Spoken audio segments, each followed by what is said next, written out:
Organisation of insurance pensioners का अखिल भारतीय महासचिव हूँ। पुणे से आया हूँ। हमारे चतुर्थ त्रैवार्षिक अखिल भारतीय सम्मेलन आगरा में अभी चल रहा है। मार्च 7, 8 और 9 3 दिनों चल रहा है। पूरे देश से 500 से अधिक डेलीगेट्स इधर आए हुए हैं। उनमें 50 से अधिक महिला डेलीगेट्स भी हैं। और हमारा ये जो संगठन है ये LIC पेंशनर्स का संगठन है। LIC में जो निवृत्त क्लास 1, 2, 3, 4 जो एम्प्लॉयज़ हैं उनका संगठन है। और उनके जो मुद्दे हैं वो मुद्दे के लिए हम निरंतर संघर्ष करते आए हैं। और we are catering to the needs of the pensioners and family pensioners. और एक ही मुद्दा हमारा गत 38 सालों से पेंडिंग है, वो department of financial services finance ministry में पेंडिंग है। वो है हमारा जो पेंशन है, पहले जो हमारा बेसिक था 38 साल के पहले, वही पुराना बेसिक चल रहा है। और 38 सालों से हमारा पेंशन में रिवीजन नहीं हुई है, बढ़ोतरी नहीं हुई है, अपडेशन नहीं हुआ है। इसलिए जो एक एग्जीक्यूटिव डायरेक्टर LIC में जुलाई 92 से पहले रिटायर हुआ है, उनको अभी फ़िलहाल जो एक ड्राइवर रिटायर हुआ है LIC में, उनसे भी कम पेंशन मिल रहा है। ये बहुत खेदनीय एक विषय है। और मुझे लगता है it is the only actually ये बहुत बड़ा एक आश्चर्यजनक एक बात है। सो उसके लिए हम संघर्ष कर रहे हैं।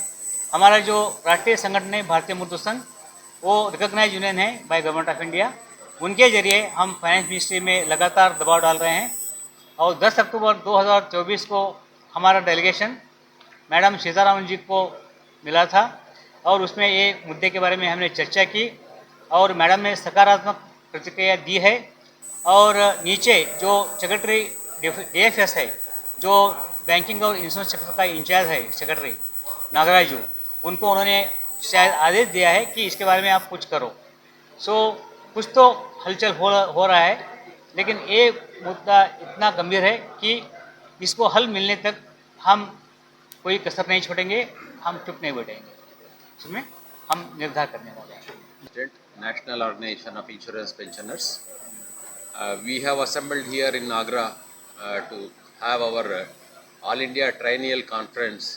This is the 4th conference, and throughout India we have members of more than 10,000, and for this conference we are having 500 plus delegates. Out of them 50 plus are women delegates, and we are an organization of pensioners catering to the pensioners needs of class 1, 2, 3, 4 employees.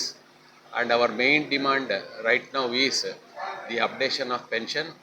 As Joshi ji told, the updation of pension is a main demand only because as an example, if we want to quote, an executive chairman who retired prior to 1992 is drawing less than a peon who is retiring now.